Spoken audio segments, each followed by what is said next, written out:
Bonsoir à tous et bienvenue dans votre édition en ce dernier jour de la semaine, au cours duquel nous allons vérifier si les écoliers ont été studieux. Ont-ils retenu la leçon? La campagne bucco-dentaire à destination des enfants est terminée. Nous vérifierons si cet apprentissage des méthodes d'hygiène est déjà concluant. Les législatives, c'est dans un mois, un scrutin plus particulier que d'ordinaire ici à Wallis, où la région est sans député depuis 4 ans pour raison de santé. La santé, il en sera question dans le milieu apicole. Nos abeilles sont sous surveillance, les apiculteurs vont être visités et les rues inspectées. Il s'agit de mettre en place un réseau de veille sanitaire sur les maladies.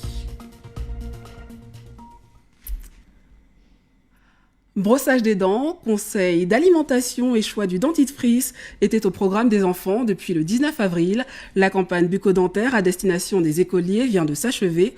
Alors, est-ce qu'ils ont été attentifs en classe et semblent avoir intégré de nouvelles pratiques en matière d'hygiène? Pour le savoir, Mélodie Sionné et Lafaela Liouffaou se sont rendus dans l'école de Tepa auprès des tout-petits. Voilà, on prend son temps. Ensuite, on lave bien la brosse, la bouche. C'est devenu le rituel de la première récré. Après le goûter, Henelico et ses camarades savent que c'est de nouveau le moment de se brosser les dents, cette fois-ci avec toute la classe. Absolument toutes les dents doivent y passer, celles du haut, celles du bas, et pas qu'une fois. Il faut les brosser 2 fois ou 5 fois. Et là, nous sommes en moyenne section, 4-5 ans. Les enfants ne suivent pas toujours les instructions. Et donc, ils font comme ils peuvent. Mais ils savent qu'il faut brosser 5 fois, en bas, à gauche, à droite, en haut, devant. On les laisse un peu jouer avec la brosse à dents. Ce qui compte pour nous, c'est qu'ils restent un peu longtemps avec la brosse à dents. Est-ce que c'est facile à faire? C'est pour avoir de belles dents bien propres. Pour leur donner envie de se brosser les dents tous les jours et après chaque repas, il y a quelques astuces. Ici, le dentiste nous a donné des petites brosses en couleur. Et dans les magasins, on trouve des brosses avec des petits lapins. Chaque élève a sa brosse à dents avec son petit animal ou sa couleur préférée, son initiale dessus. Et ça les incite aussi à vouloir se brosser les dents tous les jours.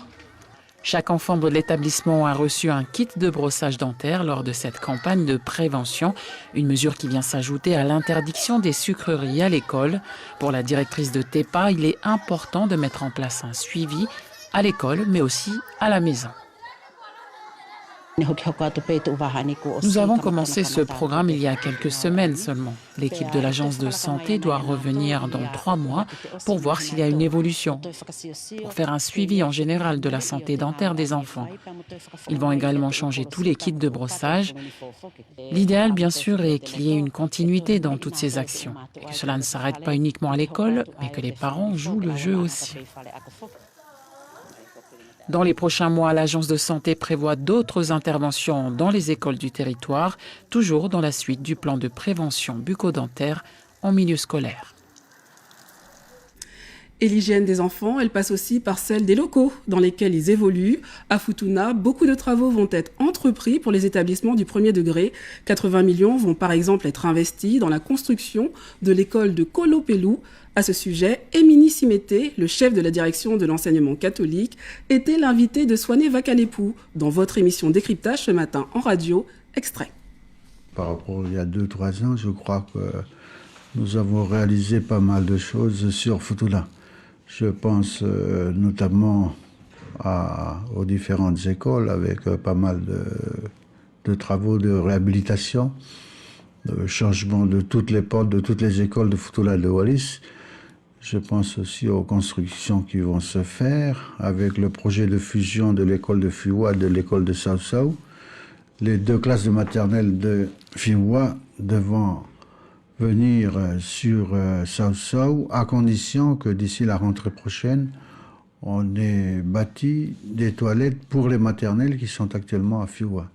Donc, les crédits sont là. Je pense que de ce côté-là, il n'y a pas de problème, mis à part les aléas de la desserte maritime pour les commandes de matériaux à l'extérieur du territoire.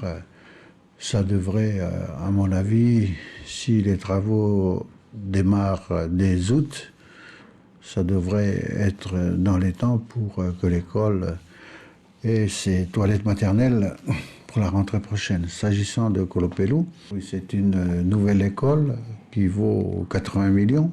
Je suis optimiste et je pense que dans un délai de 6 à 7 mois, l'école nouvelle pourra être livrée. Le 12 juin, vous allez choisir celui qui siégera à l'Assemblée nationale au nom de Wallis et Futuna. Pour le moment, le fauteuil est vide, et cela depuis 4 ans, en raison de la maladie grave de l'actuel député. Les prochaines législatives ont donc un enjeu tout à fait particulier.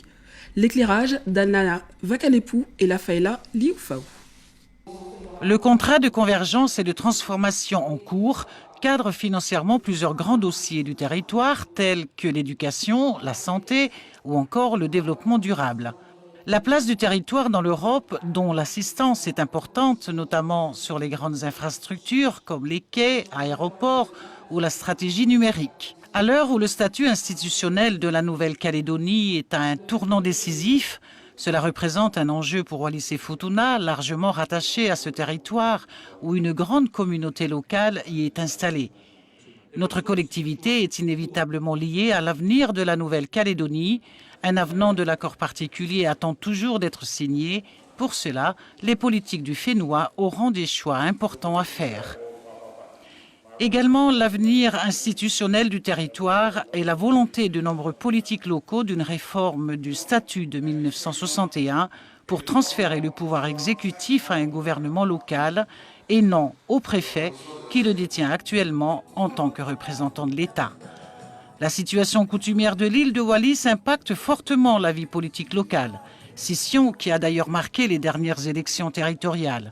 Pour rappel, depuis 2005, 2 camps s'opposent et depuis 2016, 2 rois ont été intronisés, un d'une chefferie dite officielle reconnue par l'État français et une dissidente, mais qui semble, si l'on se fie aux résultats des dernières territoriales, gagner plus de sympathisants.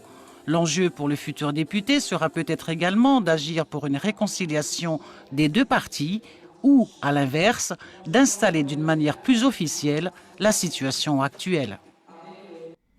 Et au cœur de la politique, la santé. Chez nos voisins calédoniens, la Covid circule de façon active. Le taux d'incidence du virus est de 130 pour 100 000 habitants.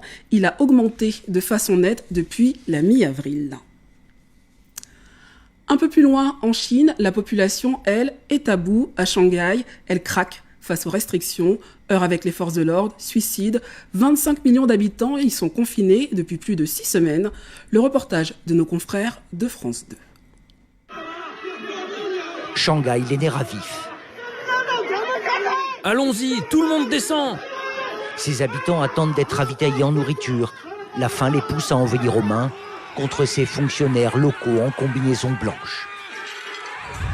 Shanghai craque à l'image de cet homme. Beaucoup comprennent sa souffrance après plus d'1 mois d'enfermement. La police a des ordres.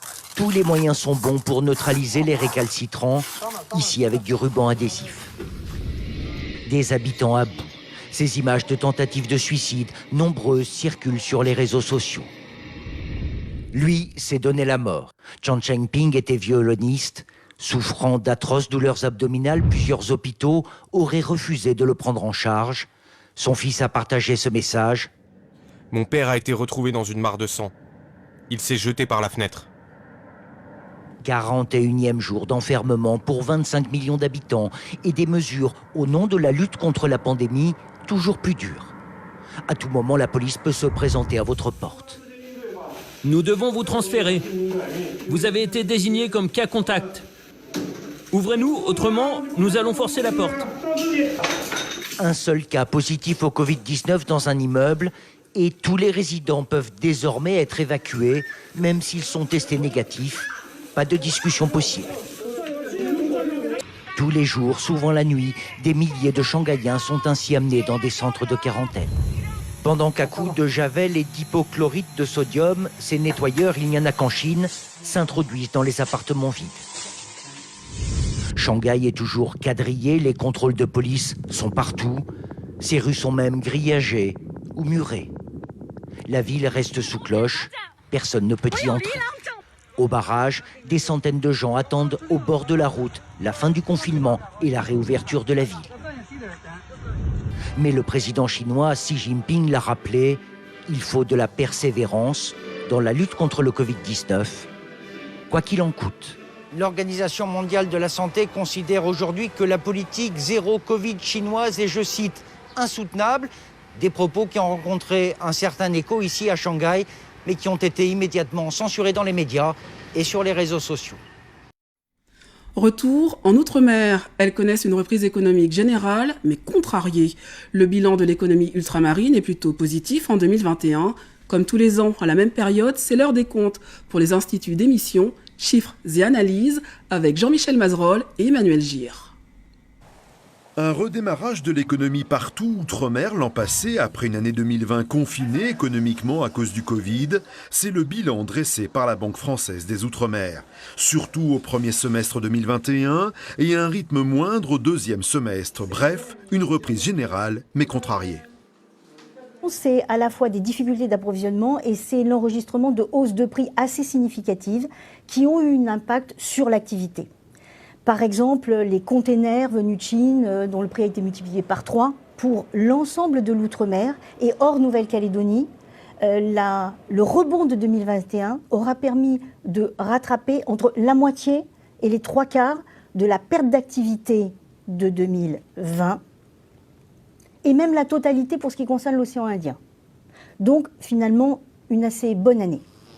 Dans la majorité des territoires ultramarins, le marché du travail retrouve en 2021 sa dynamique d'avant-crise, même si le chômage reste haut outre-mer par rapport à l'Hexagone.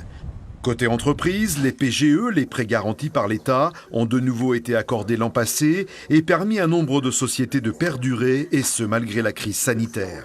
21 000 entreprises au total pour un montant de 3,7 milliards d'euros. À noter que le produit intérieur brut ultramarin représente en 2021 2,4% du PIB de toute la France. Du côté du panier de la ménagère, les prix à la consommation enregistrent une hausse, plus 2,6% en moyenne dans l'ensemble des départements et régions soumis à l'euro, un peu moins que la moyenne nationale qui est de plus 2,8%. L'inflation, quant à elle, varie entre 1,4% dans le Pacifique et 3% dans le reste des Outre-mer. Il y a des prix qui sont réglementés sur des secteurs qui pèsent dans le panier de la ménagère, l'énergie en particulier. Il y a les systèmes des boucliers qualité-prix et il y a des fois des moindres taxations aussi de produits de consommation courante. Et tout ça fait que cet écart de vie chère qui s'explique par ces éléments structurels que je viens d'expliquer, on arrive à le contenir. Contenu, mais jusqu'à quand? Car après le bilan économique 2021, ce qui inquiète la Banque des Outre-mer et les chefs d'entreprise, ce sont les conséquences sur les finances locales pour cette année, du reconfinement d'une partie de la population chinoise et surtout de la guerre entre la Russie et l'Ukraine. L'Ukraine et la Russie ensemble, ça représente 0,1% des exportations de l'outre-mer et 0,1% des importations, sauf le cas spécifique de l'activité spatiale en Guyane, qui bien sûr est directement impactée. Par contre, ce qu'on voit semaine après semaine, et même mois maintenant, c'est que les impacts indirects sont de plus en plus sensibles. Les risques, ils portent à la fois sur le prix de l'énergie et des matières premières, avec des conséquences sur le transport aérien, sur le fret maritime, sur le secteur de la construction, sur les biens alimentaires. Compte tenu de la place de la Russie et de l'Ukraine dans le marché des exportations mondiales agricoles, et notamment des céréales et des huiles, avec donc des conséquences sur l'agriculture, sur l'élevage, sur les industries agroalimentaires ultramarines. À peine commence-t-elle à se relancer face aux conséquences de la crise sanitaire mondiale qu'une nouvelle épreuve, un nouveau choc conjoncturel mondial s'ajoute et commence à menacer à son tour les économies ultramarines. De quoi faire grimper encore plus les prix de tous les biens et services et augmenter le phénomène de la vie chère outre-mer. Elles produisent le miel que nous aimons tant consommer, alors leur santé doit être contrôlée. Pour cela, un RESA est en train d'être mis en place, un réseau d'épidémiosurveillance apicole. Sa coordinatrice est actuellement en déplacement à Futuna. Elle rend visite aux apiculteurs et observe leurs ruches. Fatima Pagatelli. Les 6 ruches ouvertes ce matin ont été examinées de près. Il s'agit d'observer le fonctionnement de la colonie pour détecter la moindre anomalie ou encore vérifier la présence de maladies ou de bactéries. Des prélèvements d'abeilles ont été réalisés.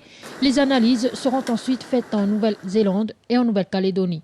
De plus, des tests ont été effectués sur place pour repérer la présence de varroa. C'est un acarien parasite de l'abeille qui est présent partout dans le monde quasiment. Bon, il n'est pas non plus présent en Nouvelle-Calédonie.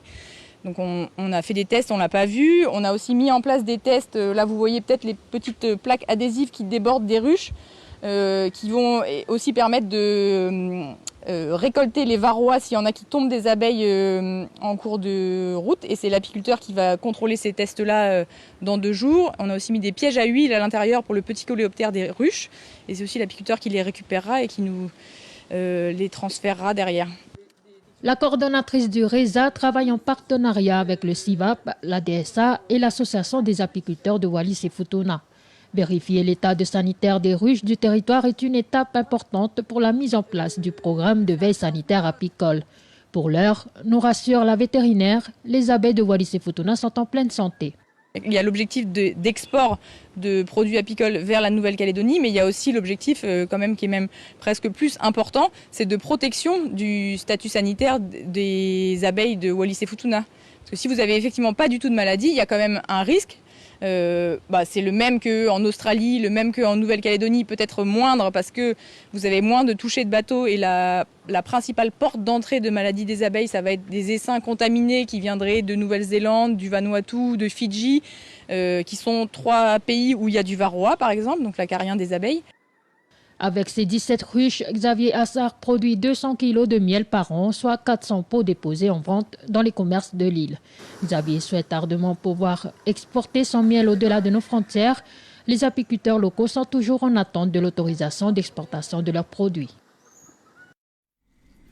Avant de refermer votre édition, un rendez-vous demain matin avec le saint patron de l'Océanie. C'est au tour de la chefferie du Nord de procéder à l'accueil coutumier des reliques de Saint-Pierre-Chanel. Ce sera donc ce samedi matin. C'est la fin de votre journal, au cours duquel nous sommes allés à la rencontre des tout-petits. Afin de savoir si la campagne bucco-dentaire a porté ses fruits, elle s'est tenue du 19 avril au 10 mai. Et à Tepa, malgré la fin de cette campagne, les écoliers continueront de se brosser les dents à l'école durant 3 mois. L'idée, c'est d'intégrer cette pratique au quotidien des enfants sur le long terme. Merci de votre attention. Tout de suite, la météo de Vélonica, suivie de votre Talalogo présenté par Malia Laufi Litonga. Belle soirée et agréable week-end sur Wallis et Futuna la première. Manuya Tepo Ofa Atu.